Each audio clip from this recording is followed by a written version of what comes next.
Lieutenant Tasha Yar got a snoot full. Wesley feels strange, but also good.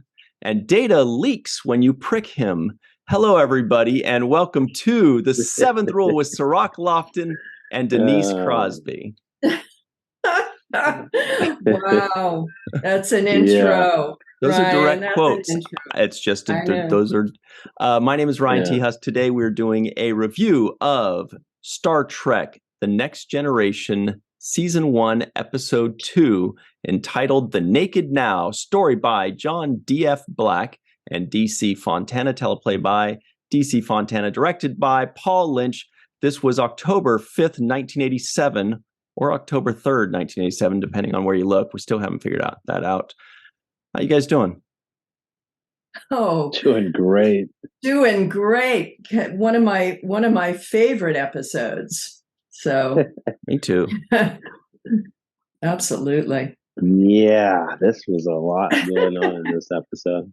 So we specifically, myself and the fans specifically, did not say anything to you, Cirroc, about this episode and what a change in tone it is from the first one, because we didn't want to spoil anything.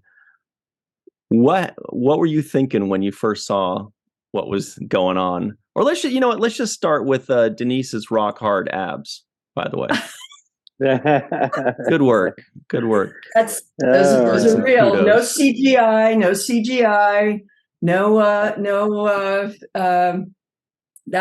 That's of course before children.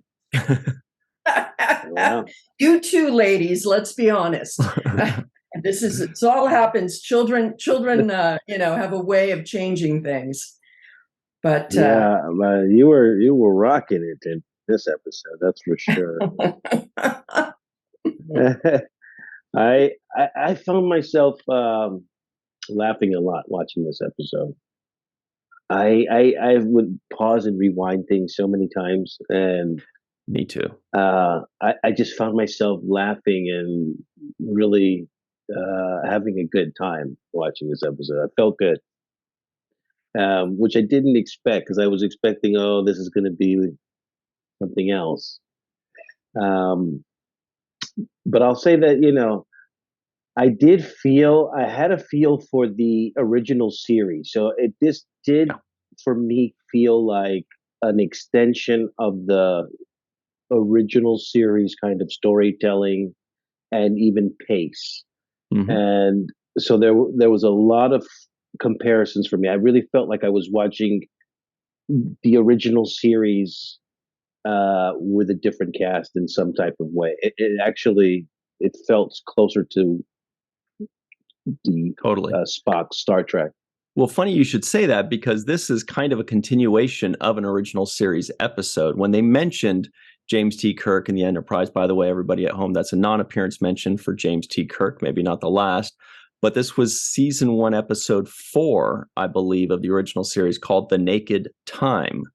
So this is kind of like a reference to that. And thank goodness they didn't start doing that with like every single Star Trek series, right? Then like Deep Space Nine, episode 3 is The Naked Wahoo's It, and Voyager episode 5 is The Naked Guy, or what, The Naked Gun, I don't know. They correct me if I'm wrong, but I think The Next Gen is the only Star Trek, right, that takes from the original and either reworks one of the episodes or has a continuum in some way. I don't think any of the other series did that. It happens a little bit more now with the newest Star Trek series. Like they're doing little like Tribble. Well, actually, Deep Space Nine did do a Tribble episode. That was pretty good.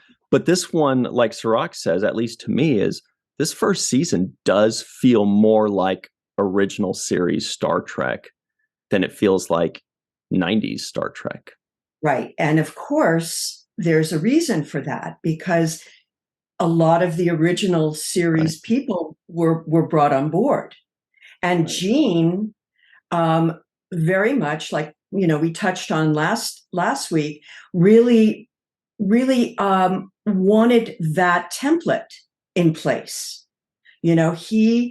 Star Trek he saw Star Trek in this way. Like it'd be so interesting to see what Gene would think now. Yeah. Watching the new shows, or even any that followed, after his death. What comments he might have about it. Would he like it? Would he agree with the direction? Because you really see in that first season of The Next Gen that it goes hand in hand with the original series. He had a particular vision that he kind of stuck Absolutely. with. You wonder Absolutely. if he continued to make more series, Deep Space Nine, Voyager, whatever, and he was show running those, if those would all have that same kind of tone as original series or first season. Exactly. I have a feeling it would look quite differently. Yeah, there's a different pace that I noticed when he's at the helm of the show. Mm-hmm. Like there's moments, for example, when I'm watching it and you can hear those tricorder sounds or something, like there's a quietness, and then there's this sound effect that they use when there's a stillness in the room, and it's consistent with the original series kind of quietness and then sound effect of the machinery, like the sound effect. So I noticed those kinds of pace things where it would be slow in certain parts, like a hallway walking down scene, just walking down. A lot of kind of moments like those are always in the original series and Next Generation. Now I'm seeing these kind of long shots of walking, just bridge noise, ambient sound. And it adds a eeriness kind of space station-y feel to it when I feel those kinds of moments. So this definitely made me feel like, oh, this is the original series. This is a reboot of the original series, though. This gave me the most of that kind of a feeling. Some people actually have those sound effects as like a bedtime thing. Like I think there's like a YouTube program that says like 10 hours straight of the Next Generation bridge sounds, and it's just like that really quiet hum. If you really listen, you'll notice every time they're on the ship, depending on, no matter where they are, it's slightly different possibly, but there's like a hum of the ship. And then when they go off planet, it's not. But if you'll notice, there's always this low like kind of sound with little bleeps and bloops. Bleeps and bloops. Yep. Yeah. That's what they called it. The other thing I really enjoyed about this episode was how they were giving the characters backstory. So I was able to get into Tasha Yar's like backstory, right? She started to say, I was abandoned at 5 years old and I escaped the rape gangs at 15, and like that's like a real, and you mentioned this on our last conversation about what was motivating your character, what's your backstory. And I feel like they gave a lot of that in this episode where it was like, oh, she's been traumatized by this life experience. There are these kinds of things inside of her. We got a little bit of Geordi LaForge's insight to his, I guess, what he wants out of life, or what, his desires, what his dreams would be, essentially. So I thought there was a good character kind of, because we don't know these characters. Like, this is episode 2, really. Yeah. And I'm just, so they have to fill us in on what's going on. And so we got a little bit of that in this episode, I felt. Yeah, that's a really interesting point you make. Like, you can imagine the audience tuning in that night for that episode, and Tasha reveals that, how did that, land with people? Like, wow, man, she at 5 was abandoned and, for 10 years was out there on her own, foraging, surviving, dodging rape gangs, I mean, I knew that, was the case, but I had forgotten literally the timeline, for that. And that is really significant, and I love that you bring up Geordi. I thought that Tasha and Geordi's scene was so poignant and so touching. A really lovely moment between them.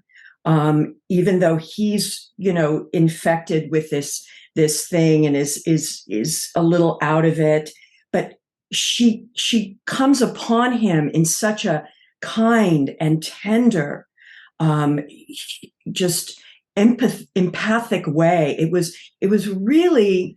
I remember shooting that scene and thinking, I hope there's more of these types of scenes where the story pauses for a moment, but you see the interaction between these people and how much they care for each other. And it was just how he touches her face and she lets him, and it was just very, very, very sweet moment. Yeah, I thought LeVar's performance was really, really well done, as well as yours. But there was a vulnerability that he left in his face and his eyes when he was like, this felt like such a serious moment. It like, even you recognize it in the scene where you're like, oh, this is really serious. Like, let me take the time and listen to what he has to say right now. Absolutely. Because he's making a very serious point. This is not something I can just brush off and say, hey, we got to go. I need you to. This is like, stop and pause. Let's register this man's pain. Yep. Let's address it. Let's give him the opportunity to get it off of his mind, off of his chest, because he wants to release this information that's holding him, he's holding deep inside him. And I thought you did a great job of making that distinction of like, okay, I know I have a purpose. I know I have to get you over here to this place, but this moment is important to you. And so now I'm going to make it important to me. And I'm going to sit here and be the shoulder that you can, lean on and get it out. I thought that was very important because it shows a level of compassion that you guys have for each other as a crew, where it's like, oh, okay, this is why his life matters so much to her, or why it matters to each other. So it adds a heightened sense of authenticity to the relationships that you guys have. Yeah. I just wanted to add also with Geordi's performance, where it really got me was after that scene as well, when he was talking to Beverly Crusher. He said the line, "It's not fair, Doc. I've never seen a rainbow, a sunset, a sunrise."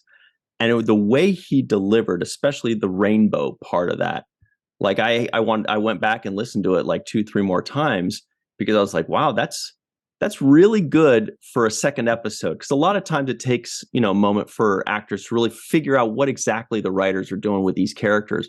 But really good actors obviously are like, I can make this my own immediately. And clearly everybody, like we mentioned last week, everybody did their homework ahead of time. And this was evidenced when LeVar Burton did that line. And I was really impressed with it. Yeah, me too.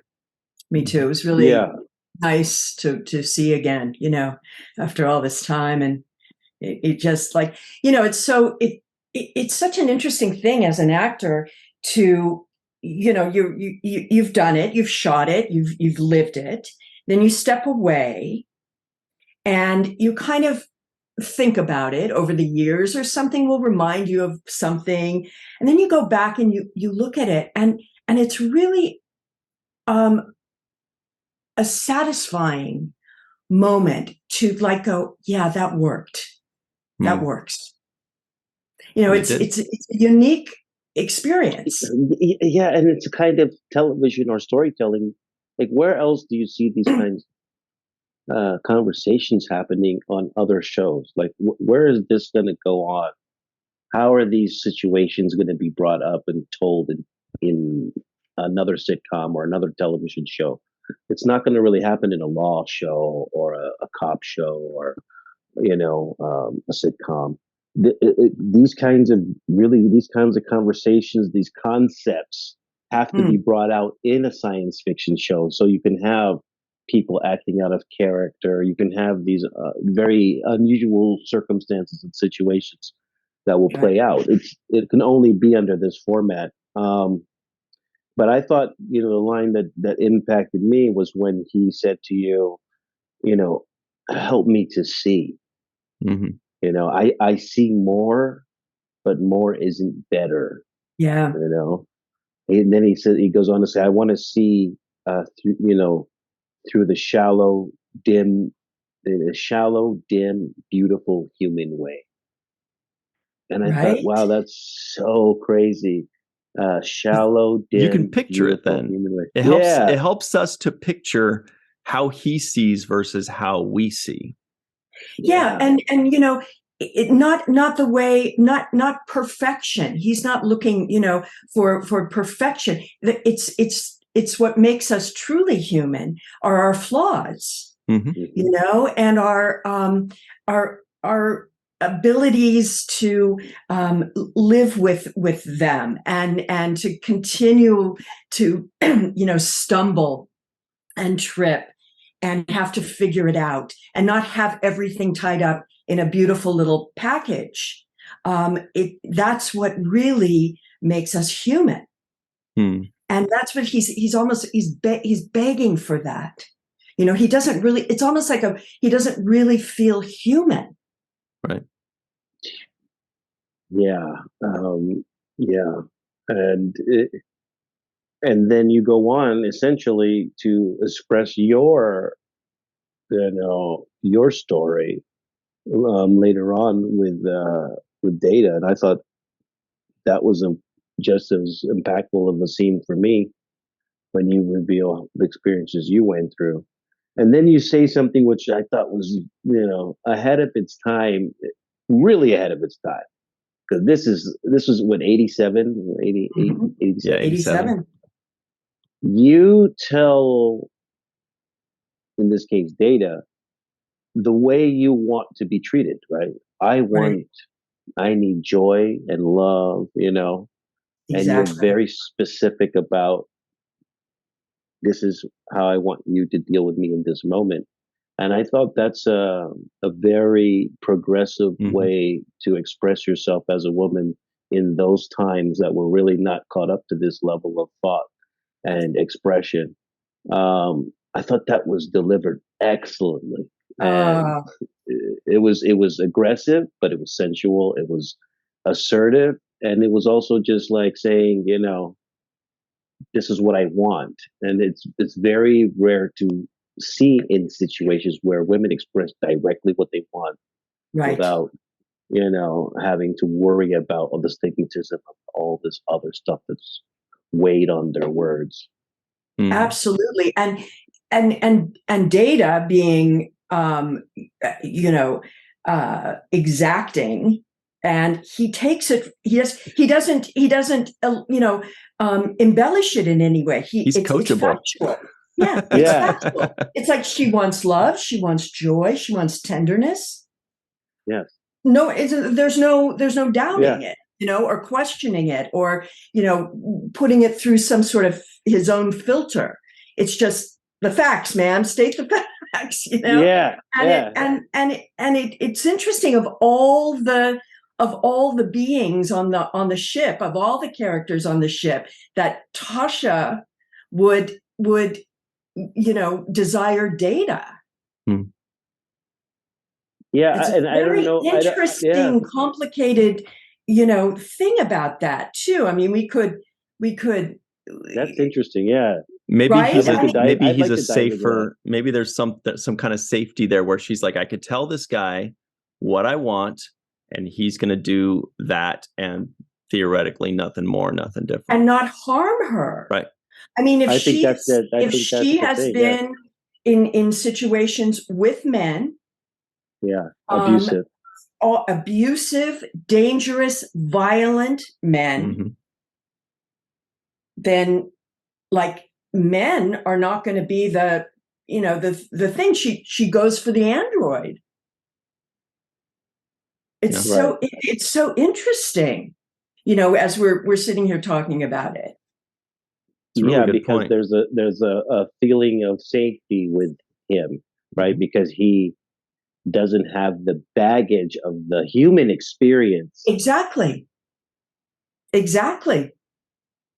Yeah, he's like, I'm programmed. I have Now multiple techniques in multiple ways. Perfect. As long That's as all he's I need warm. to hear. What if he's like cold metal, like a robot? Like he needs to at No, least be he's warm, got a setting for right? that. Okay, Yes. He's got a microwave setting.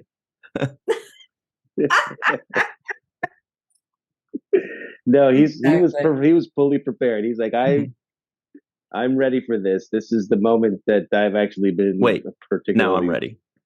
He said a broad variety of pleasuring. I was like, this guy's amazing. And then of course Tasha says, "You jewel." I know. Yeah. Wasn't that a great line? Loved it. Yeah. Of all things, you jewel. Mm-hmm. You know, the perfection. Mm-hmm. Just, that was so, and I fully functional. That was another thing, you know. Yeah. I started laughing when I heard that. I said, "This is the best." There are some the best moment. Those are some of the moments and lines in this episode that still to this day are the most quotable lines in Star Trek. This is episode 2. Fully functional is an inside joke forever with Star Trek fans. Jewel is mentioned. The moment between Picard and Crusher, the drunk engineer playing with the isolinear chips. I mean, multiple techniques. All of these things, so much came out of the second episode that stood the test of time. So that's why this episode's a jewel. And that scene has so much humor in it. You know, it has just this delight from both of them. I mean, we were laughing, you know, our tails off shooting this scene. You can only imagine. I mean, you know, first of all, the costume I've got on is taped and glued to the nth degree. I mean, one hiccup and it's over. Okay. And nobody has seen this, you know, on set yet. Yeah. I come to the set in this bathrobe, you know, and okay, it's time to shoot, and I have to take off the bathrobe, and I've got this, you know, thing on barely, and Data. I mean, Brent's face is like, you know, it just. And from that moment on, I said, you cannot look at me. Do not look at me. I will never get through this scene with his, he just had this little twinkle in his eye the entire time, you know? So after you finished shooting that scene, you actually did the real life version of what Tasha said at the end of the episode, which was, "This never happened." I mean, what a classic. Well, I don't want to. When we get further in, I'll tell you something about that particular line. It never happened, but yes, because I'll spoil something that we haven't seen yet. I want to still harp on this outfit. So was Bob Blackmon the costume designer at the time? No, it was the original Bill Tice. Tice, yeah. So Bill Tice did the original series. So he was one of the people that. That makes sense now. It all makes sense. Right? Of course. Okay. And the outfit he had me in was very reminiscent of sort of some original of the designs from the original series, for sure. And there were high slits coming up the side of of those pants you were wearing. Absolutely. Really high slits. Oh God. And I mean, and how low that, I mean, the V. Talking down it was a double V. I thought. You can't go any lower than that those pants, and you know, just enough of the under, you know, breast showing, and it just. And Bill was a trip, you know. He was such a lovely, lovely man, and at that time in the 80s, there was very much this thing where you would have your colors done I don't know if you guys have ever heard about that. You were either a fall, winter, spring, or summer, and you would get. There were people that were professionals that you would come and meet them, and they would hold up different swatches of fabric in different hues and shades, and you would get your colors. Palette. Wow, that's really cool. And so, what were you? Do you remember? I don't remember. I think I kind of was a fall, like in those shades. But Bill took me. We left the studio and went to Pasadena one day to have my colors done. And so, he could design within that palette. And it was just, I mean, it was such an 80s thing. I mean, I haven't heard about it in all these years. I don't know that anybody's doing this kind of thing anymore. But what would be so cool about that is if you're in there modeling and looking at these colors and they're doting over you and holding up these colors next to you, you're probably sitting there going like, oh shit, I never realized this color looks so good on me. Or I didn't realize, and you're finding out all these new colors that work with you. It's fascinating. And what doesn't, what you shouldn't, wear, what you should avoid. Right. And, his whole thing was that, I want, when you do have other clothes on or other outfits beside your uniform, I want it to be within, your range.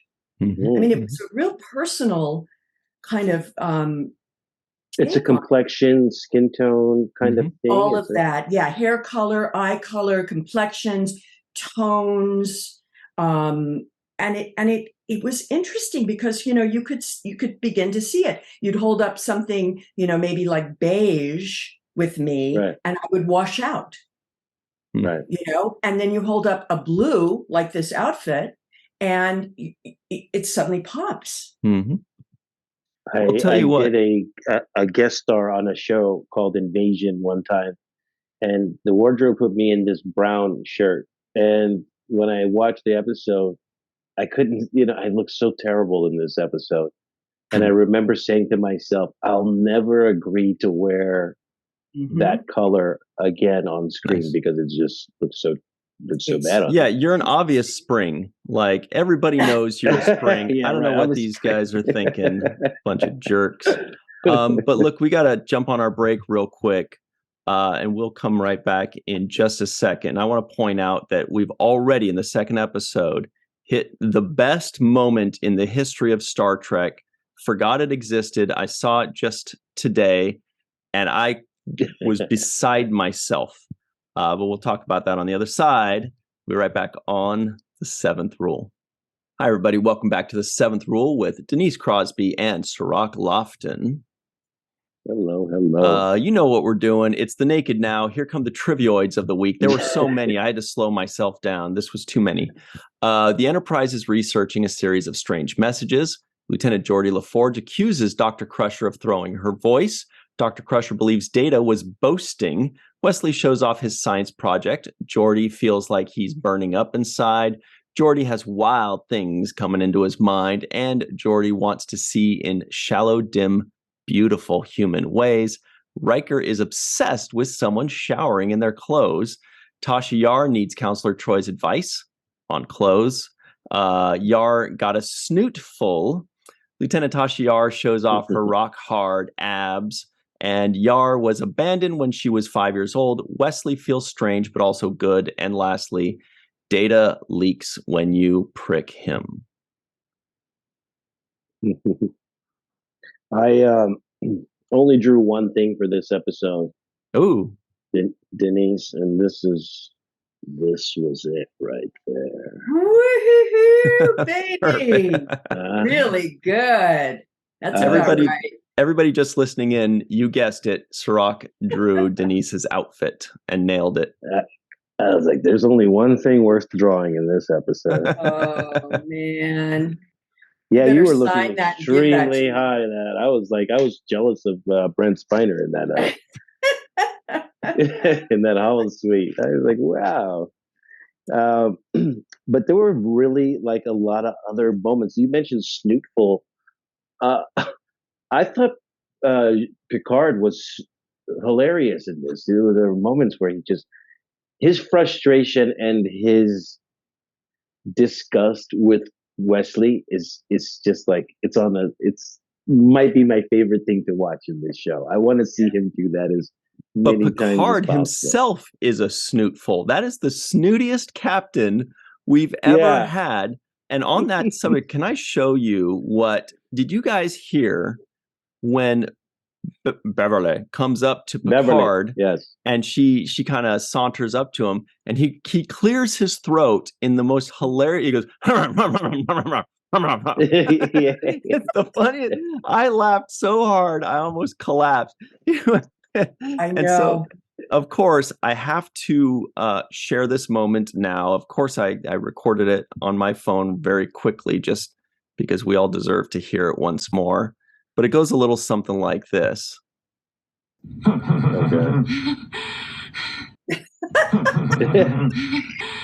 Okay, one more time for everybody that wants to hear the giggle hum, whatever he's doing. I heard it too. I heard it.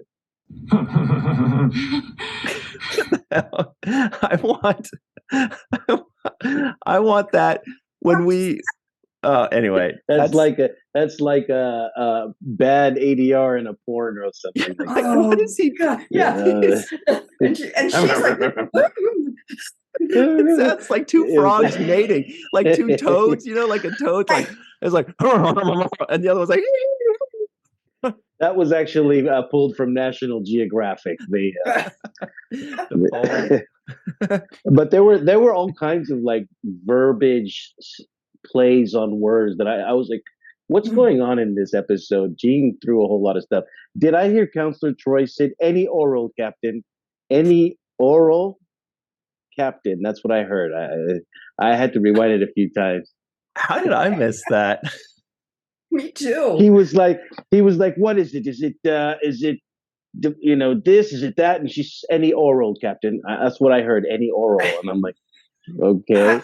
And she wasn't infected yet at that point. Yeah, so that's what I was. Where's she coming from? Yeah, I was like, what is this episode? And then they did the whole suck and blow out of the hatch. They did do that. Mm-hmm. I'm like, so what kind of wordplay are they sneaking into? Yeah, right. Well, with Gene Roddenberry, it's certainly not out of the question that those were deliberate. Mm-hmm. Mm-hmm. Oh yes, but I love how angry Picard gets with Wesley. He's acting captain, and then the look on his face is he's like he is so disgusted with him. I know. It's so funny. Actually, it's just hilarious. But then we did get our first Beverly. Yeah, he's just losing control of everything around him, and the guy who is so in control, and yes. It's just he doesn't. I mean, I think that's where that comes from. He's just lost. Actually, one of my favorite scenes by him in this episode was when he's talking to Wesley, and he has to hold back how he really wants to talk to him. And he's like, "No, well, Wesley, no, we know we have a problem, and he's trying to not say, 'Give me the ship back, you little shit.'" Right. Yeah. Right. Just with one backhand, I got you. Yeah. He wants to. When he gave him the hypo spray, and he just like storms off, all mad. Yes. The kid just saved the day, a little bit. Yeah. So, they go. We have to acknowledge him in the log. Yeah, and then he said it's only fair, and then he still was upset about it, though, even though he's going to acknowledge him and everything. He gave him the spray, it was like, and gave him the look of disgust. So every time I just laugh every time he gives that look of disgust. There once was a young lady from Venus. Okay. Whose body. That was a limerick, by the way. They made sure to let us know. They're like, what? It's just a limerick. Yeah. But the look of disgust. Okay, that's enough for you. He's very good at just that's having enough. Like that's enough of that. He's probably as good as he gets of the that's enough of that kind of facial expression and tone. Had me laughing like crazy. Right after that, Data says, "Did I do something wrong?" And Worf says, "I do not understand their humor either."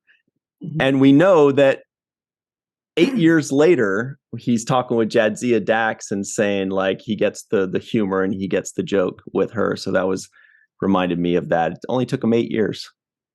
To figure out jokes. Yeah. I wanted you to. You said you were going to get a little bit into this that second scene with you, Denise.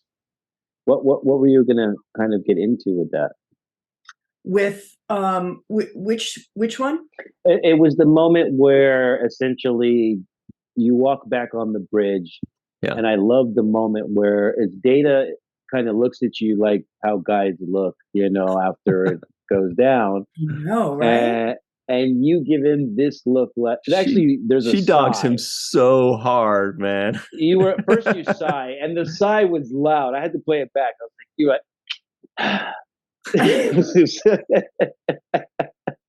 I love this sigh. It was like gosh, this guy's here. He comes with this face. The face. Don't give me the face. I don't want to see the face. The post face. Yeah, the face. Right? She's so naughty, Tasha. And you shut it down so hard and so good, and I love that too, because you're like, no, don't give me that face. I don't want to see that face again. Mm-hmm. You're gonna delete this from until further notice. Until further notice, you're deleting it. Well, what you'll see later in another episode down the line, you'll see a direct correlation to that. Oh. I don't want to give it away, but okay. So this is kind of a foreshadow of a future moment. Yes, exactly. Okay. Exactly. They'll connect. I'll connect the dots. Ah, great. And I in the future episode, it was a completely improv moment on my part. It wasn't even scripted, but it throws back to this reference in It Never Happened.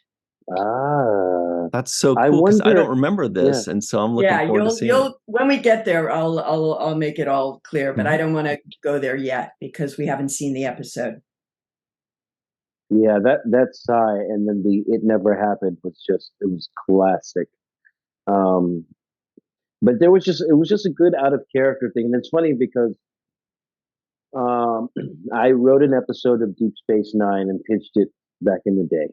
And one of my storylines was the characters were out of character because they were addicted to the substance that Quark was putting in the drinks. And I had Dax kind of playing the exact role that you play in this episode. And I remember when I pitched it to them, they were like, "Oh, it's just too similar to Next Generation." And I had never watched this. There it is. And now that I'm watching it, I'm like, okay, it was similar because the way I had Dax behaving was similar to how you're behaving in this episode, right? You find yourself intoxicated the way she would have found herself intoxicated, and it would loosen her up to a degree of being like the way you behave. So I thought, oh man, when they told me that, I'm thinking, how could it be anything like another episode? Now I'm watching it, and I'm like, oh, it's pretty much exactly like it. It's so interesting that too that all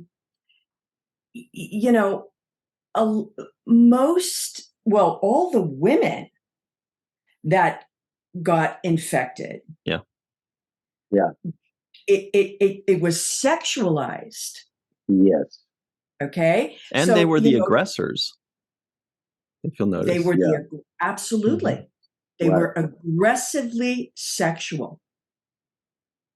It's interesting, right? One of Gene's fantasies also playing out in this, this episode. Yeah, I'm sure a few. Because I noticed that it didn't happen like that with the men who were infected. So didn't happen with LeVar. Didn't happen with Geordi. LeVar, with Riker. And Riker really didn't get, I don't think, anything yet at that point. But even the guys, that were playing with the chips. Yeah. Right. And look, they were all affected just it affected Picard like that, but he was able to contain himself. He was like, "Oh, I better not do it," like he was like less affected, maybe. I don't know. I think he was To turned be on by honest, her doing it. I don't think he was really. It was making him act like that. Maybe that's what it was. I think her acting like that was making him respond in that kind of a way. Like he didn't need intoxication to respond that way. He just needed her to act that way. well, I thought it was like interesting too that there was a sort of awkward sexual tension between Picard and Crusher. Like what a difference. With Kirk. Kirk is just all about sex. At any given moment. He's just comfortable in that place. He just exudes that kind of ease with women, and Picard I felt not at all. He was awkward. There were moments of awkwardness. I wrote awkward. Even when he waved and he did the wave like this, he was like, okay. And I was like, dude, that's the weirdo wave, bro. The weirdo wave. Man, that's not the I'm a smooth operator wave, That's the like, okay, nice to see you. There wasn't anything, no going on there. I don't know what. You wrote down awkward too? Because I wrote it down in my notes. I awkward, wrote incredibly awkward sexually, Crusher and Picard. Yep. Yes. I wrote the same word, awkward. Yes. I mean, literally, because I felt like, first of all, he walks in, he says, Beverly. And then she says, Jean-Luc. And he's like, call me, you'll address me as Cat. I was like, well, that's awkward off the top. Like, dude, yeah. If you guys are in this kind of intimate space, you wish you're supposed to call you captain in the bed? Like, come on. Yeah, like what? Yeah, I did too. I thought, oh, this is like, they're doing some formal, name calling, foreplay or something, Yeah. Well, you can call me lieutenant and I'll call you doctor, and we'll. But he didn't play it that way. He played it more like, oh yes, I did address you like Beverly, and oh, you should have addressed me. Like he was playing it a different way. Absolutely. I was like, why is he not a smooth operator? Especially, didn't they hook up in the past before? Like, well, no, did they suggest that they hooked? I thought it was a suggestion. It was it was set up to be some sort of love interest. An unfolding of this, but my God, I thought the suggestion was that they always had a thing for each other, because you remember Picard said, "I knew your father," when he was talking about Wesley, and it was kind of like I was around you when you were married to this other guy or whatever, and there was a thing that we had, but nothing played out because of whatever reasons. But I felt like there was always this, there was always a thing between them. I think here would have been the perfect moment to introduce in episode 2 something that you could build on for 6 more seasons. Yeah. A sexual interest, tension, arousal, that you could just drop the seed in, right here, no pun intended, but but it there was nothing about the two of them together that makes any sense. Well, I think that was the intention. What you're saying is, I think that was the intention in this second episode, was to say, here are like some of the romantic storylines that will be playing out in the next few seasons. Right. And he even says, the last line he says is, we'll be a fine crew if we avoid temptation. And so that's almost like a little wink to the audience of like, we're gonna have some temptation on this island. Right. Which is wonderful to play and fun. And, you're are they or aren't they? Or, wow, look at her. You know what he means when he says that, to her, any of those things. But I just found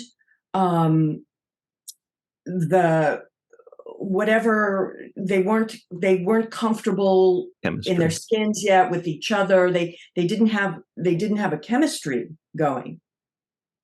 Mm-hmm. Yep, I mean, and that's, I don't that's know. I Picard mean, in a nutshell, right there. There he is. wow. Yeah. Yeah, I definitely felt like it was a missed opportunity.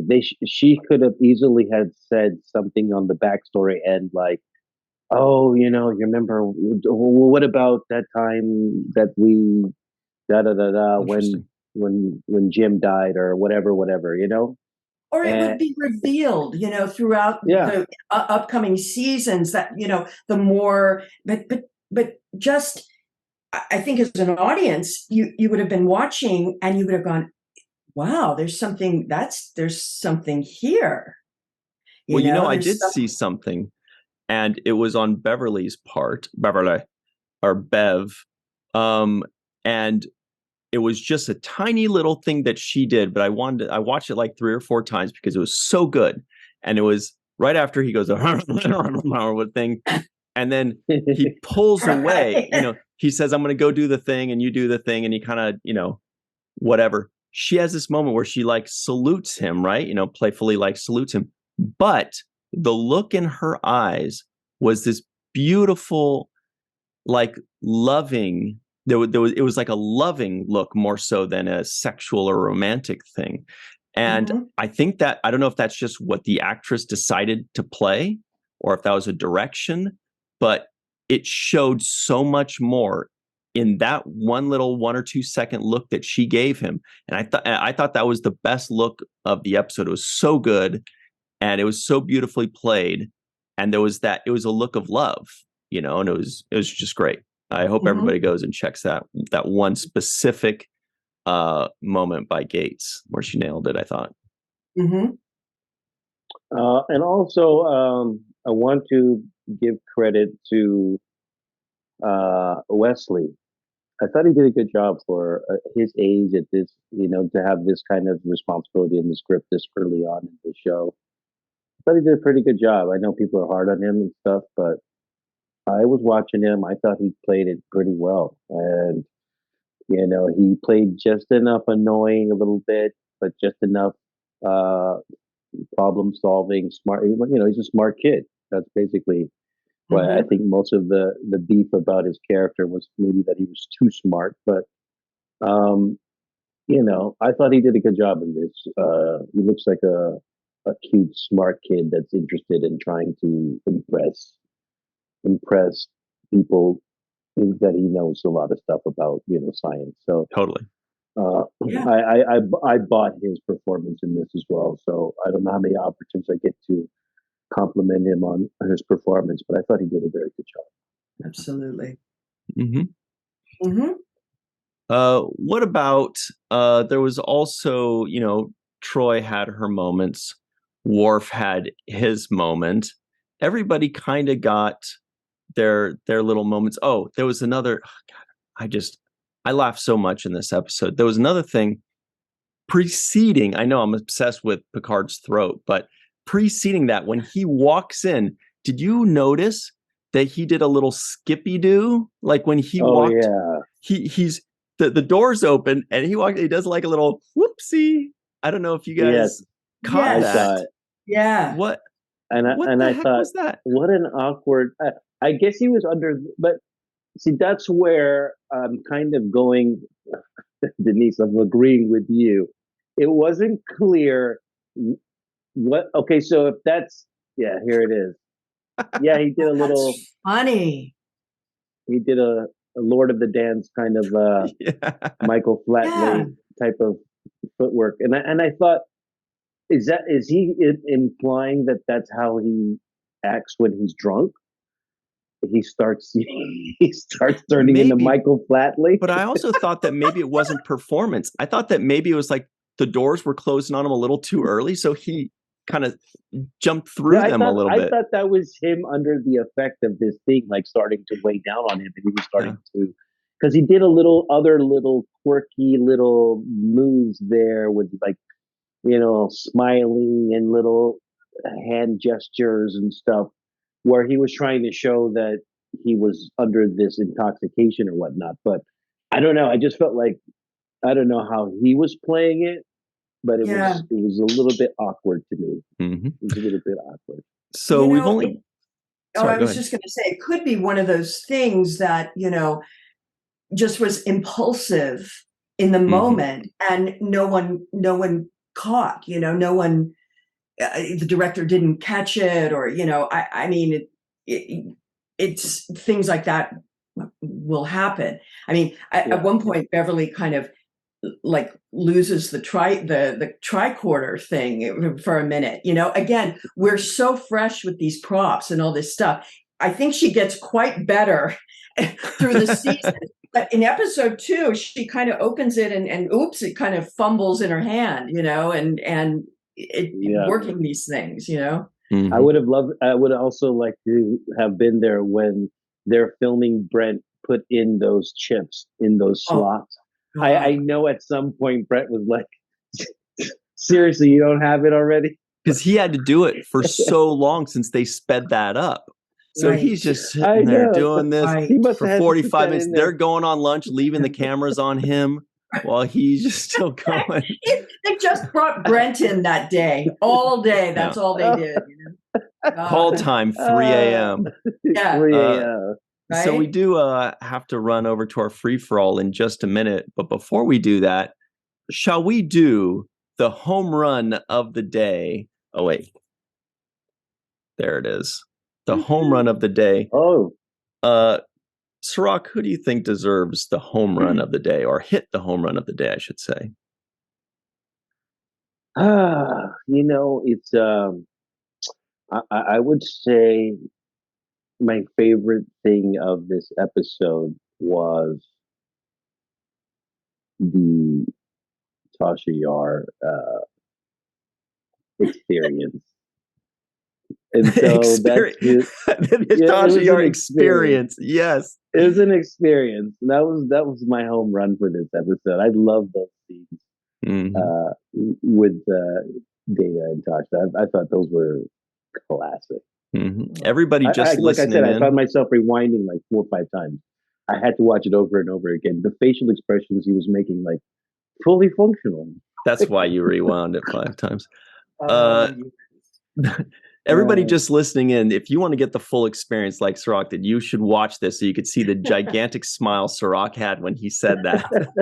But what about you, Denise?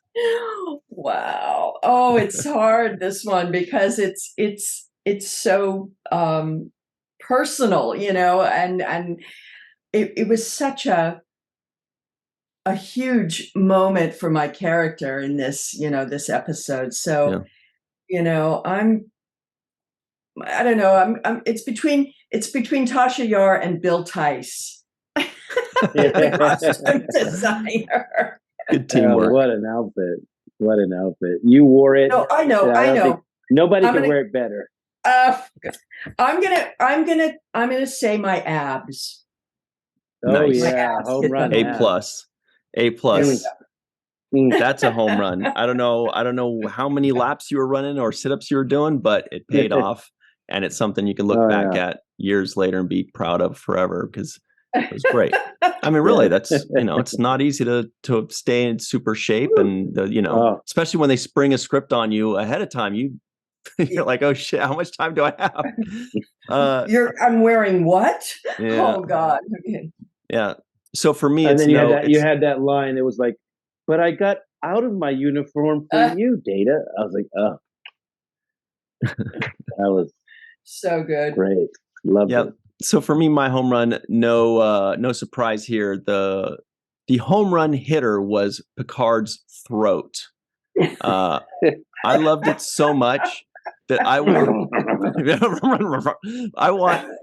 want to see if we could add in post every time we go into the audio cue of every time we go into the home run. It's not like a. I want to hear like a or something. That is. I thank you for really highlighting that for me too, Ryan. Yeah. I kind of stumbled through it going, no, he didn't really do that. Right. It makes you think. Did I just hear? What did I just hear? Was that a bullfrog? No, I heard it too, and that was to me one of the other little playful things. I thought he was being playful when he was adding these things, like the so hop skip. Romantic. How sexy. Yeah. That's his move right there. Women love this. Check it out. Okay. Oh, man. So let's give a very special thanks, of course, to Homer Frizzell, Dr. Marie Segal, Eve England out in Wales, Yvette Blackmon-Tom, Carmen, a.k.a. Skillet, TJ, Jackson-Bey out in Missouri, Bill Victor Arucan, Titus Mohler, Darlena Marie, Dr. Muhammad Noor, Tierney C. Diekman, Anna Post, Rex A. Wood, Anil O. Palat, Joe Balsarati, Mike Gu, DQ, Neil Akasaka, Justine Norton Kurtzen, Dr. Stephanie Baker, Carrie Schwent, Faith Howell, Edward Foltz, live from Tokyo, Matt Boardman, Chris McGee, and Justin Weir, and of course, Dr. Susan V. Gruner. All right, so everybody stick around for the free-for-all. I can't figure out what that reminds me of, Cirroc. When you did that, when you did your definitely reminded me. Okay, I'll figure it out. We'll be right back, everybody, on the seventh rule. Hey, everybody, welcome back to the seventh rule. This is the free-for-all. We were extremely serious for the last 5 to 10 minutes. There was no giggling allowed, and now we are recording.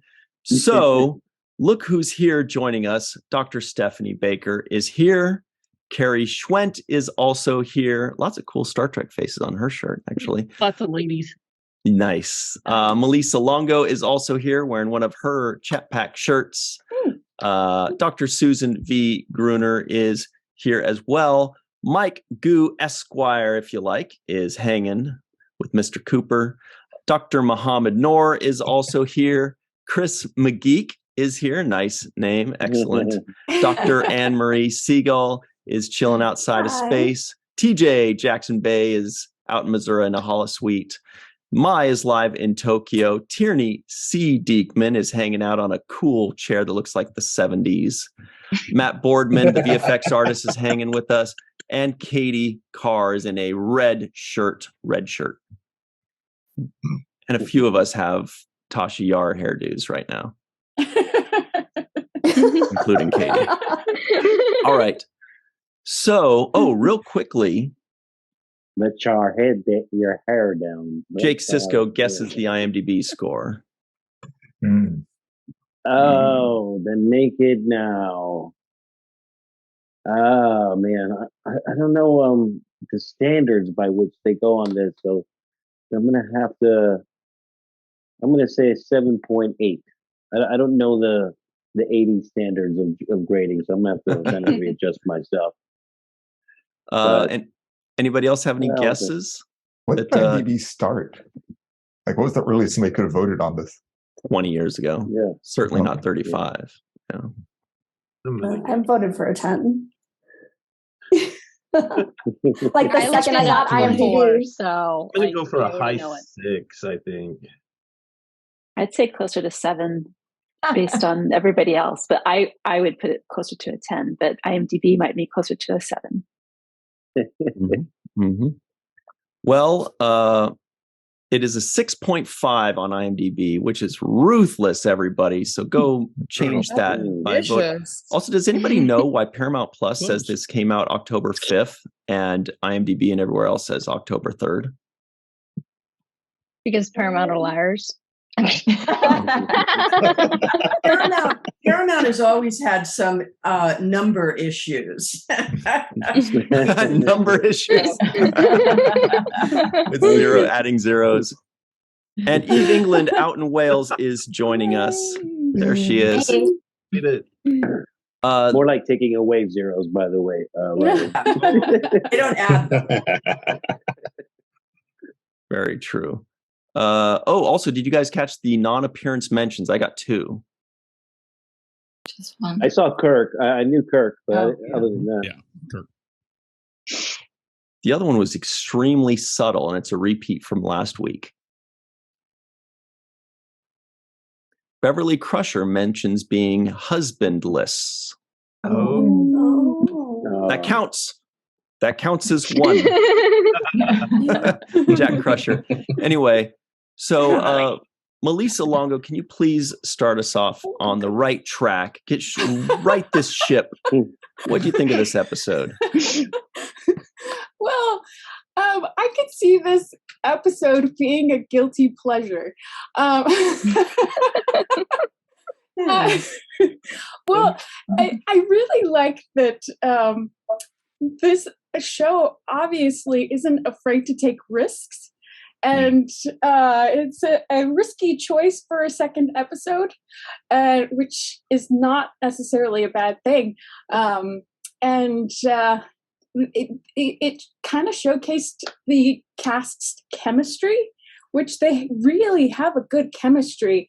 The entire cast, especially these two. Gosh, wow! Ooh, even though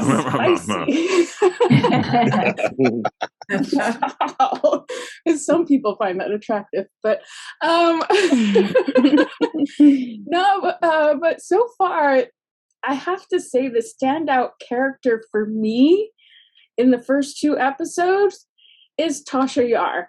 And not just because Denise is here, and not because she looked fantastic in this episode. I mean, wow, stunning. You are stunning.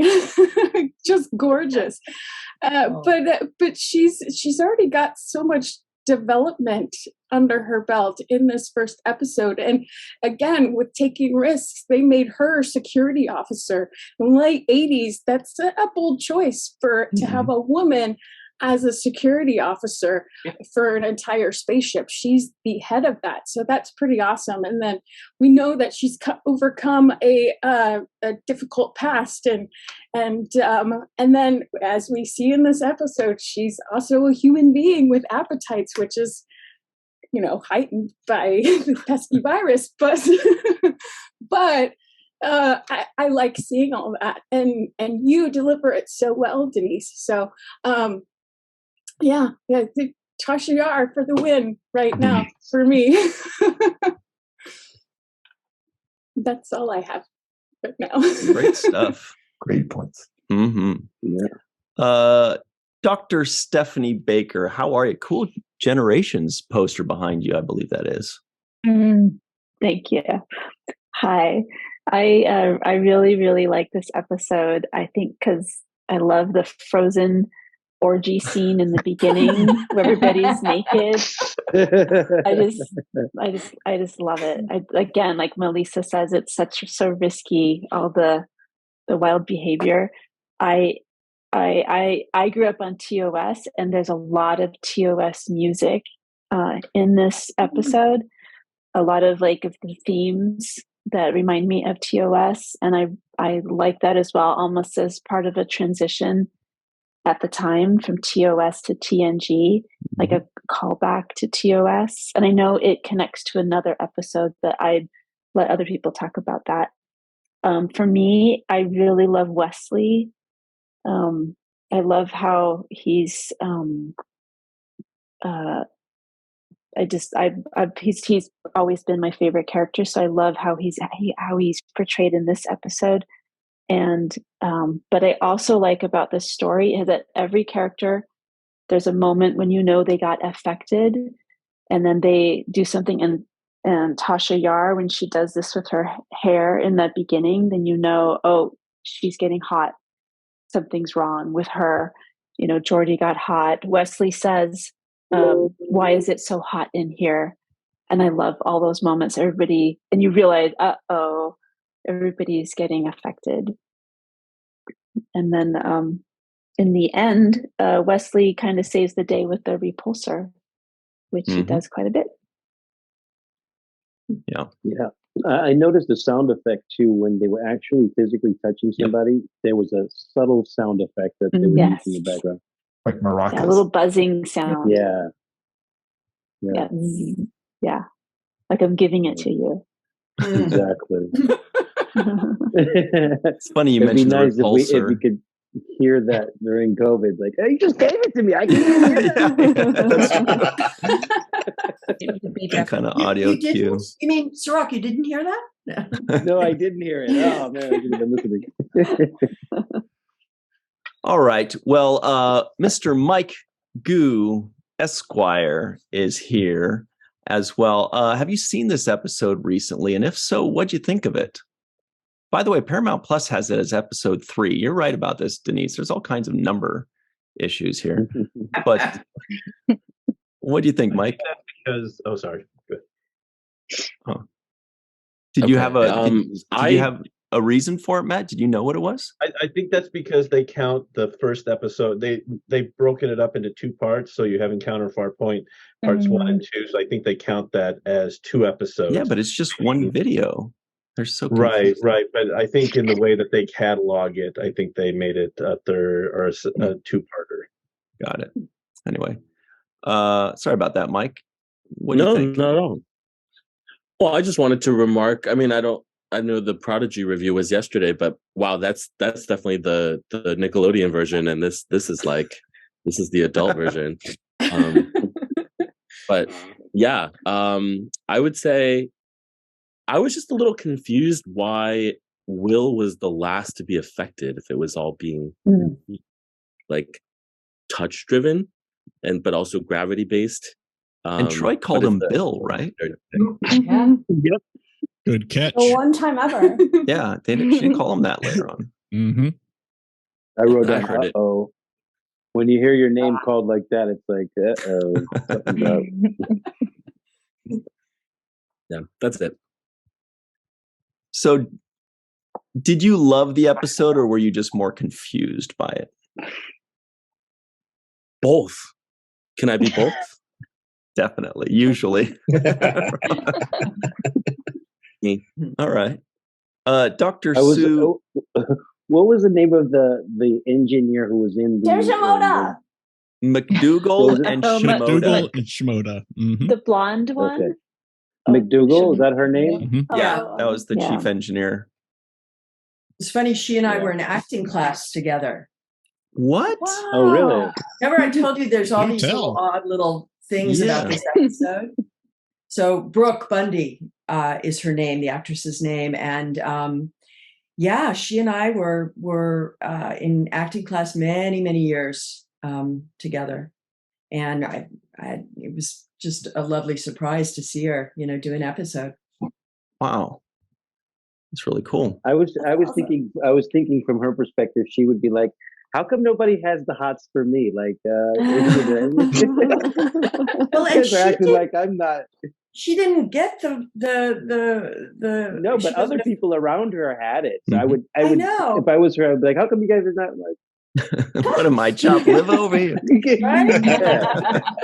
Well, it's like somebody who's not drunk at a party and everybody else is drunk. You remember too that guy. Tasha is walking down the corridor and she grabs this guy and nails him with a kiss.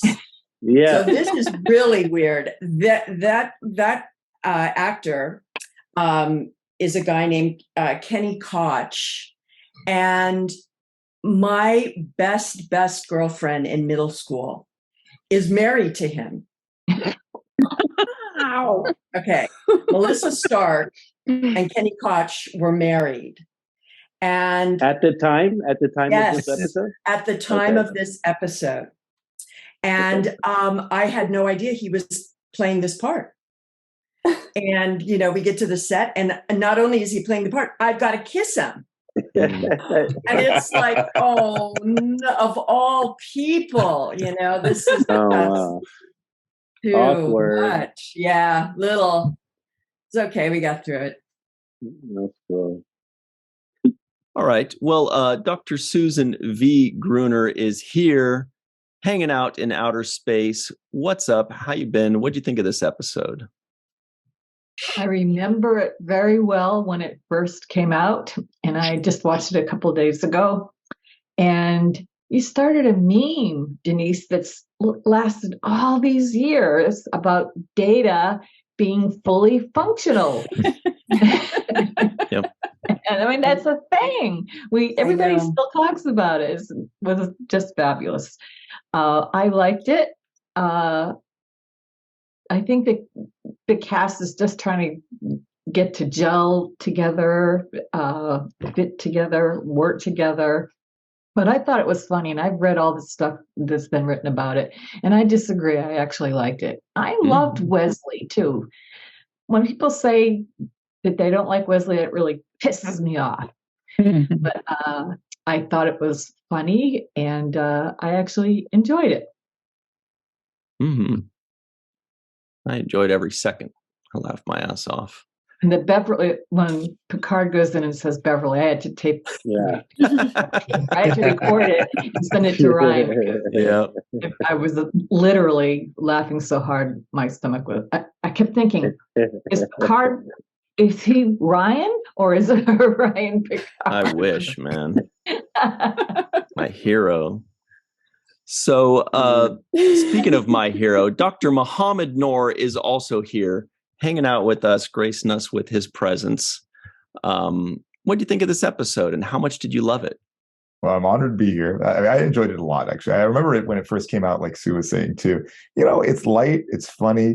I liked both when it originally came out and watching it again now. I liked seeing the sort of tie to an original series episode, but not repeating the episode. Because sometimes when you see these ties, it's just like we're just going to do the same thing again. But no, it was a solidly different plot, even though there was the same problem. You know, the approach was different, the way it was taken, the episode was different. I thought that was really cool. I noticed everybody seemed, and this is something maybe Denise can comment on too, everybody seemed much more comfortable in their roles than in the pilot episode. At least that was my take. And I caught what I thought were a couple of sort of unscripted smiles every now and then at the very end of scenes, when like it would like be panning away from somebody, you see them kind of grin. And that actually made me really happy. I was like, oh, I like that they're happy. So I thought it was great overall. And the one question I came away with was, what was the name of that engineer, Anne-Marie, that you said? James Shimoda. Yeah, Shimoda. I was wondering what his inhibition was, because supposedly this was something that was releasing inhibition. Was his inhibition he didn't play enough like dominoes as a kid? I wasn't sure what he was. But overall, I thought it was fun. Mm-hmm. Yeah. When he gets drunk, he turns into a 4-year-old. Who doesn't? Well, like we were saying, the women, the women, when they got infected, all became these sexualized, beasts and aggressive on the hunt. And, the guys are, just laughing and giggling and playing games. And certainly Geordi didn't have that reaction as well. Just the women. Mm-hmm. Kind of interesting 80s take. Yep. Shout out to Gene Roddenberry. Yeah. And all those other men that were, believe me, in the offices back then. So TJ Jackson-Bey is here. He's the Dominoes champion of 1987, 1988, 1989, and 2017. How'd you feel about this episode? Well, you missed a non-appearance mention, by the way. Oh, tell us. It's me. I was in this episode. Yeah, you're wondering, what is he talking Somehow about? I question your sincerity. So before Data started talking about the young lady from Venus, he said, or he or Worf said, there was an announcement about a lecture on metaphysics. Who do you think was delivering the lecture? Me. Okay. It's very meta. So that's awesome. Yeah, I caught the Bill Riker too. So I wonder, is that like Deanna's like bedroom name for Will? Really? It's a kick out of her calling him Bill or what? And also, I noticed that her feelings were enhanced by what she was receiving empathically from the rest of the crew. So she was like extra ready to go. Yeah. And the funny thing is, Riker, I think out of all the people that was infected, was the one that kept his head on the most straight, followed by Wesley, especially at the end, because he's the one that solved the puzzle. He solved the problem. And it's just kind of a delight to watch, a young Will Wheaton step up in this episode, as we see him do, so many times. No spoilers, but really awesome. Of course, as a kid watching this show, I identified with him just like I identified with Jake Sisko. He was like my representation on this ship, and with all the wonder and the wow of what they experienced.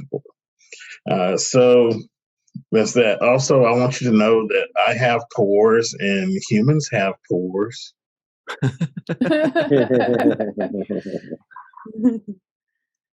Okay. That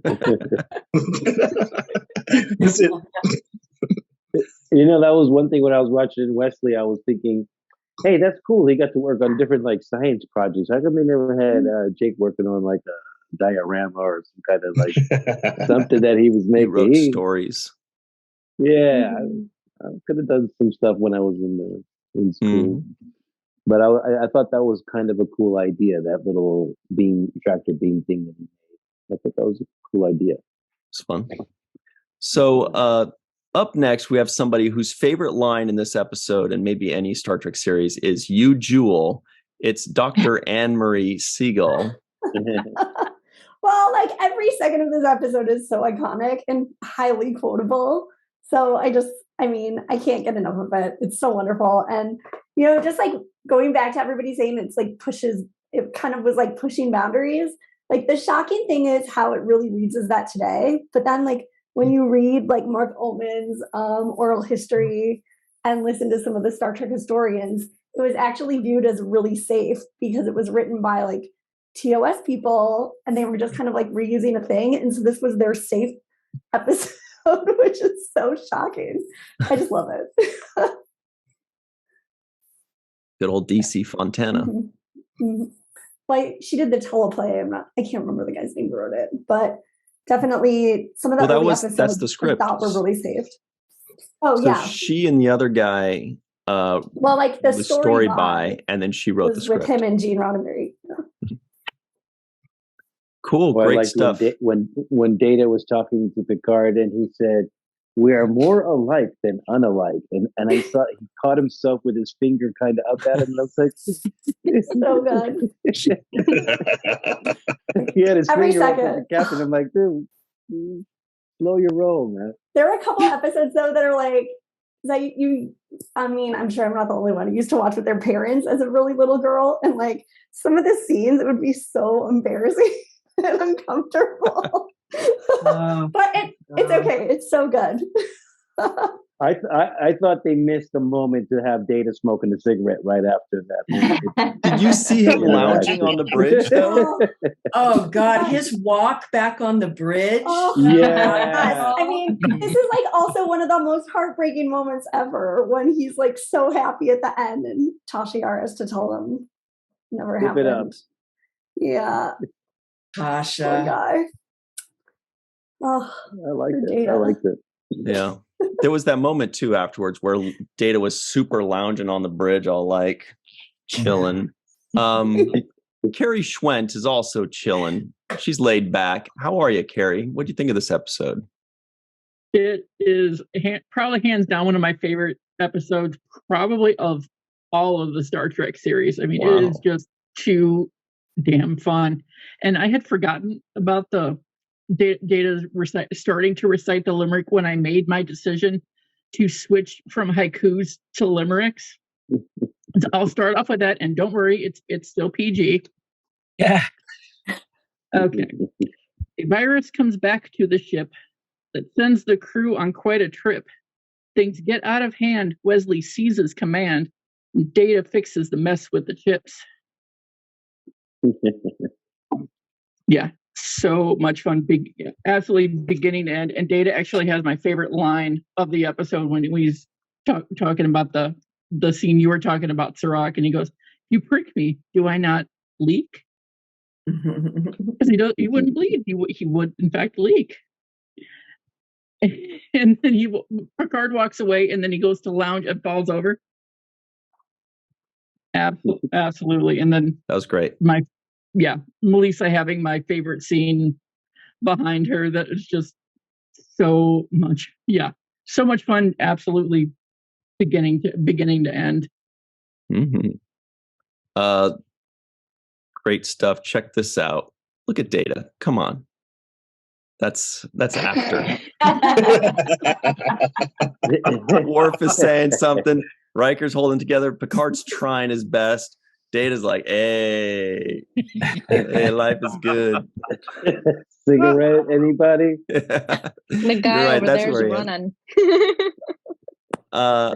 Also, Chris McGeek is here. Great, AKA.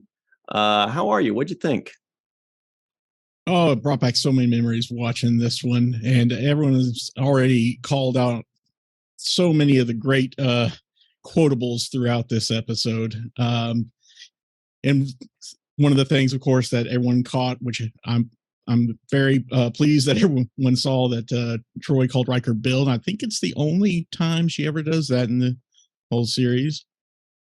I also found it interesting that we never got introduced to any chief engineer in the pilot episode in Encounter at Farpoint. It was in this episode where we first see a chief engineer, McDougal. I'm sure she'll be around for a long time. And I don't know if anyone else noticed this, but as Data was perusing, doing his research into the someone taking a shower in his or her clothes, as the screens kept flipping by, there's one frame in particular. You have to be really fast to pause it. You'll see an image of what looks like a bird, but it's actually got Gene Roddenberry's face on it. So it's the great bird of the galaxy there. Oh. I think I read that somewhere. And let's see. There's several other notes here, but I'll save most of those for the after party. But one thing I will say, maybe it's a slightly mild criticism, and it's not just about this episode at all. It's throughout the entire series. Excuse me. I don't know about you guys, but if I were serving on a starship that's going to be out in deep space for years, I would probably want hanging on my walls pictures of Earth or maybe some abstract photos. Probably not more pictures of deep space. And I found it so weird that throughout the entire show, all these pictures hanging on the wall are for deep space, even though you're already in space. And I wondered if anyone ever picked up on that. Lastly, of course, my phrase of the episode, there were way too many to choose from, but I picked one that no one else has seems to have picked up yet, and that is, I feel strange, but also good. Yeah. Nailed it. This kid knows what alcohol is all about now, just like that. Heck yeah. You know who else does? Mai, live from Tokyo, knows all about sake. How are you, Mai? What'd you think of this episode? Good. I liked the straight up science reference at the beginning with the Konstantin Tsiolkovsky reference. He's known as the father of spaceflight. That was pretty cool. The other thing I felt when I was watching, I was listening to Picard. He talks about when the action resumes after the title sequence, he talks about downloading the data as opposed to downloading. And then later on, Data talks about that when he's downloading the stuff from the TOS phenomenon, when they had this situation before, he talks about downloading instead of downloading. And it reminded me that time has passed since we knew about FTP only, and now we know about a lot of other things. We say downloading as a verb differently than it was at that time, and made me feel a bit like a 37, to be honest. So it was kind of cool. That's awesome. And then I had a question for Denise, because that picture that's behind Ryan with the curly Q hairstyle, I know that it's that we've talked about it looking like Christopher Reeve, but did you guys gas in the dressing room on that? Like, did you like walk out of the dressing room going, "We represent the Lollipop Guild, Lollipop Guild"? It just looks like them coming out of the panels covered in Wizard of Oz, That's funny. God, I'm I'm trying to rack my memory as to how that whole thing developed, the hair style, because, you've got the whole costume ensemble going on, as an event, and so they had to do something with the hair to, suggest we are really going, out there completely. And it's one thing you could have just totally slicked back her hair and it would have been work. But the fact that this was added is just such a cool little embellishment, And I wish I hold no responsibility for that. I'm sure it was, our incredible hair team at that point, But yeah, it's quite a look going on there, isn't it? Somebody who watched a lot of Wizard of Oz thought that one up. I think that was that's the first time I've heard that one, but I like it. I thought the makeup was on point too, though. Like the makeup looks freaking stellar as well. Michael Westmore, man, that was fantastic. That's our guy. You know who else's makeup always looks stellar? Of course, I'm talking about Tierney C. Diekman. How are you, Tierney? What do you think of this episode? Hello. And what's your secret? Which secret? The makeup secret. Let's skip past. Years of being forced into performance competition. You learn to do that stuff yourself. Anyway, I lots of mixed takes on this episode. We'll save it for the after segment, but I like hearing that a lot of my literal word for word notes have been mentioned, starting with Stephanie, frozen orgies. Oh my.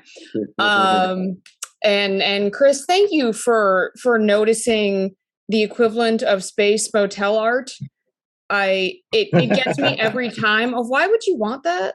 I actually have that written down of walking into Tasha's room and seeing that, or maybe it was Troy's, of just space motel. It's too much. And a few other things, Melissa, you had said just of how fantastic your performance, Denise, is in this. And not just because, we don't say that just because you're here with us. It's really what takes it home.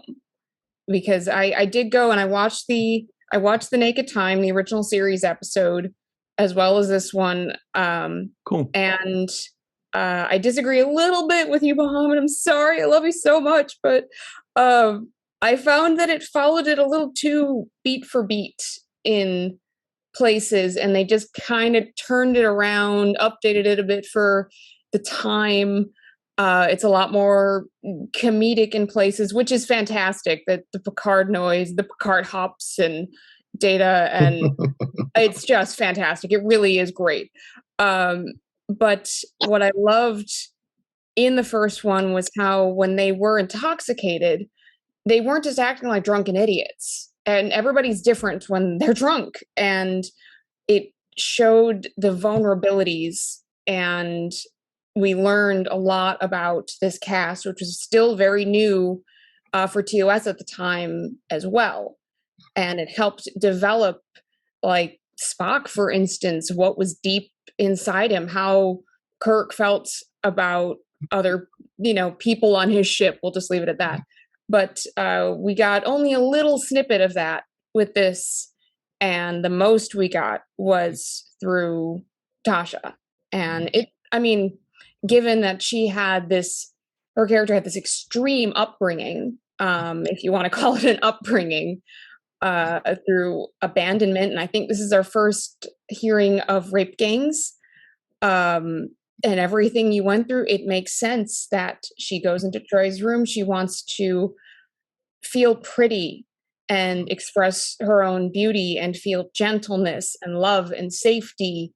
And Data's perfect for that. I mean, you can trust him. Yep. That's what we were talking about. He's just, yes, it makes absolute sense. And then Geordi, LeVar's performance in this, he's very small in screen time in comparison, but it's kind of heartbreaking when he says, "Help me."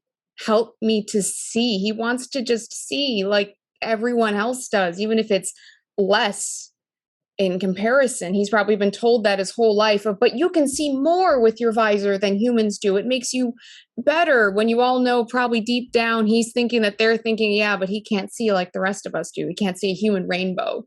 So there's some really good depth that we get for these characters that are very new, even with all of this humor that comes through. And it's very risky, again, for a new episode. Like, you watch this and you look through those first few things, you're like, my God, how did TNG make it? But they made it. And it's really thanks to you guys, to you, Denise and LeVar, and some of these performances. And then even like we get McDougal, who doesn't come back again, and Riker. And yeah, they are affected. They're not affected much until maybe the end. I don't even know if McDougal is affected. And it just kind of makes me wonder, like Scotty in the original, small spoiler, but if you haven't seen it by now, my God. Can they just handle their liquor better? Is that what it is? Or is Bill Riker just secretly sloshed the whole time and we just don't know it? It just finally hits him at the end. And is that why we never see nope, never mind. I'm done. Nope, no spoilers there. But yes, great episode when you look at it as a whole. Mm-hmm. But carry on. Great stuff there. Let's see. Speaking of great stuff, Katie Carr is wearing an awesome Star Trek uniform. She's here. She's a red shirt. How you doing? What'd you think of this? I'm doing good. I'm going to be honest, it's been so long since I've seen this episode. It has been really long, but I remember it like yesterday. So, I thought it kind of like what Tierney said, these first few episodes of TNG, I mean, there's good and there's moments, but I think it was I do kind of agree that it was kind of a copy from the naked time of TOS, but I think kind of placing that situation on the TNG crew was good. I would have seen it. This episode worked for the cast of TNG, whereas I don't think it would work for Voyager. I don't think it would work for Enterprise. But yeah, I mean, this episode, it was good in its own sense. I think that it for those who've seen DS9 Fascination, it kind of reminds me more of that one. Do you know which one I'm talking about? Yeah, it's similar in that they kind of, I think Jake was going after lovey-dovey. Kira or something like that, right? Mm-hmm. So, but yeah, and Tasha and Data would have been cute as a couple. Yeah. They would have been. And it's only episode 2. You never know. But yeah, no, and I don't know if any of you have seen the movie The 10 Commandments, but in the movie, there's this scene with Nefertari, who's like the Egyptian princess, and she takes all these silk scarves and she puts them all around her. And it reminded me when Tasha does that with the fabrics. I was like, oh, she's channeling Nefertari. So, but no, and Denise, you look beautiful in this episode. You really did. The sleeked hair suits you so well. I wish they would have had your hair like that more. It was really pretty. Thank you. But yeah, my only wish was, the Data and Tasha. Although when I do watch a show, though, I don't need everybody paired together. But even if they would have had more like a brother and sister relationship following what happened, I thought that Brent and Denise really had good chemistry on screen. Mm-hmm. Wow. Love it. Mr. Matt Boardman is here hanging out with us, showing off some VFX skills. How are you today? What do you think of this episode? Hang on, you're still muted. All right, there we go. These VFX, not audio effects. I know, right? Some people's kids. No, it was fun to go back and watch it again. I don't know. It always is. I don't know if everybody else remembers or if they participated in this, but when Columbia House offered Next Gen on VHS, and it was like you got 2 episodes per VHS, and they were insanely expensive. They came every 6 to 8 weeks. But anyway, when I would get sick, that was like my warm blanket that I would pull my parents' TV VCR combo down into my room. And I remember having Encounter at Farpoint and then this one, and it had the next episode on it, and I would just kind of sit there and watch it over and over again. So it was fun to come back to this one. It's it's a fun little romp. I always laugh because I used to call in this episode, it wasn't Tasha Yar, it was Sasha Yar, because she had a very sassy walk in there. And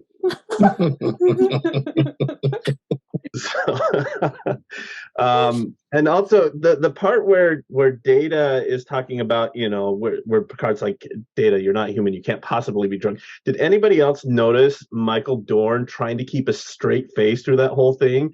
Like, he kept like contorting his jaw this way and that, like he was trying to be serious, but it was like, he was totally, I don't know, to me it seemed like he was almost about to break character, and I wish that he had. Damn, I missed that.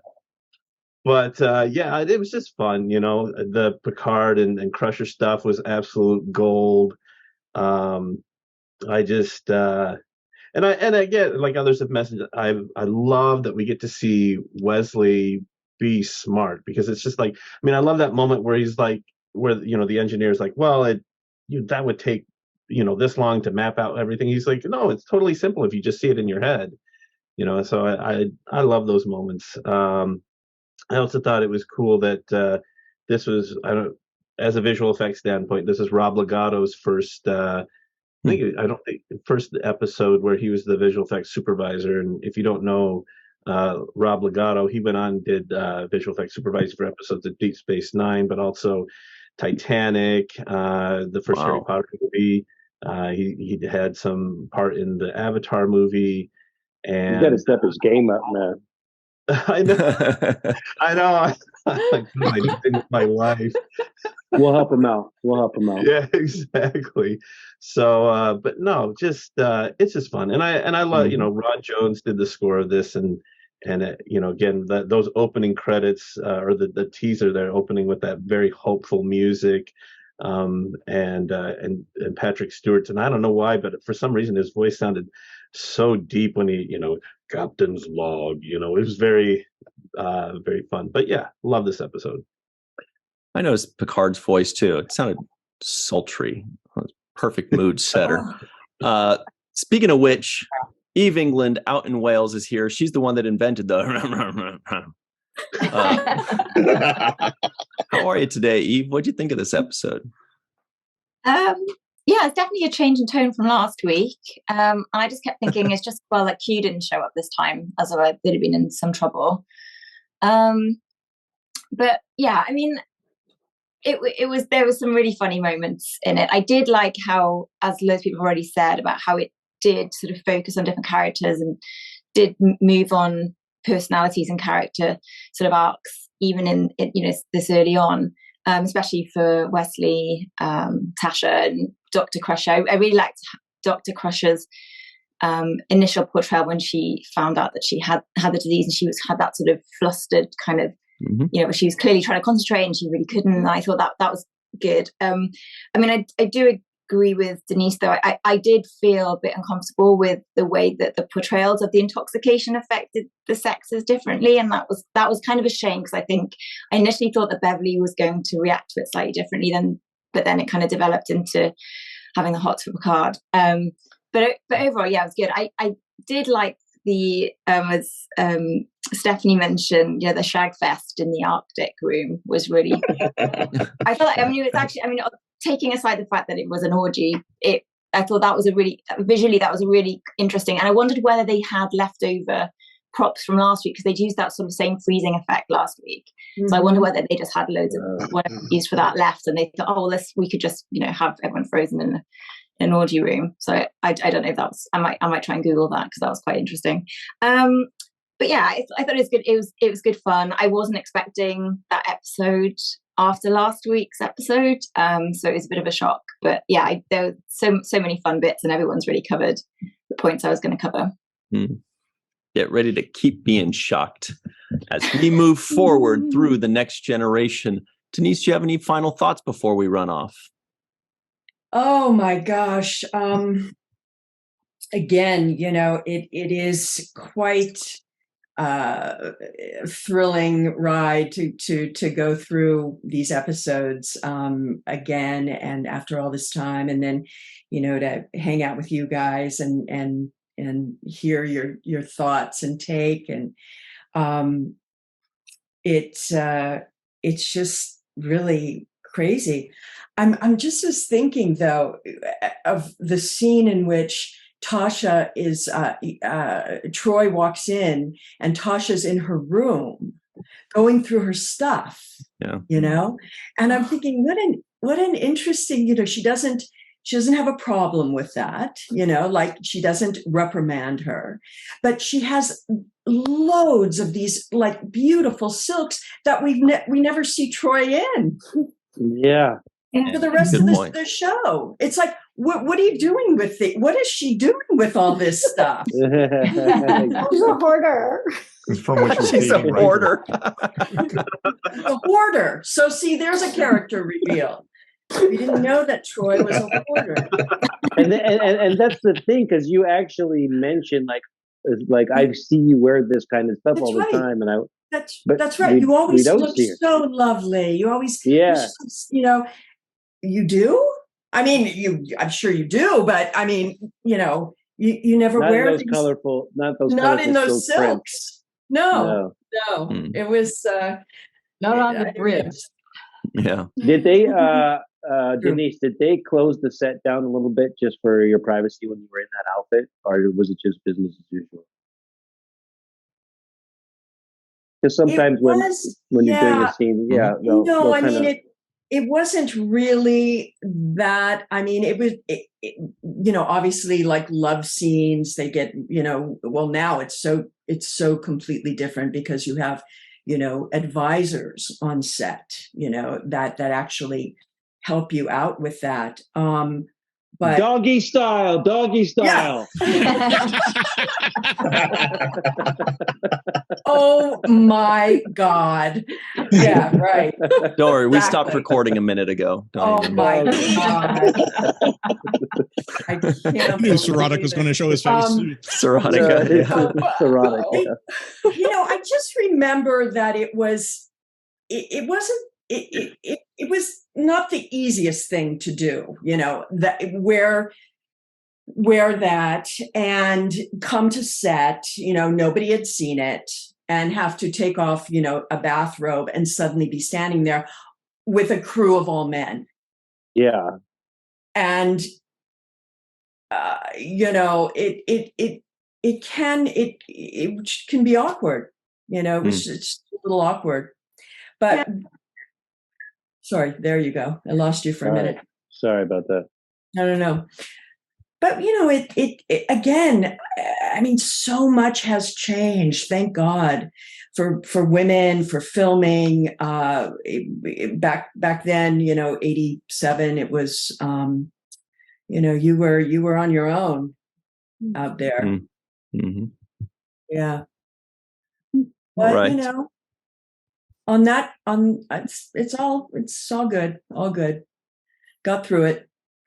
If you can look that good in an outfit. It was taped and glued and it didn't move. Yeah. Stapled.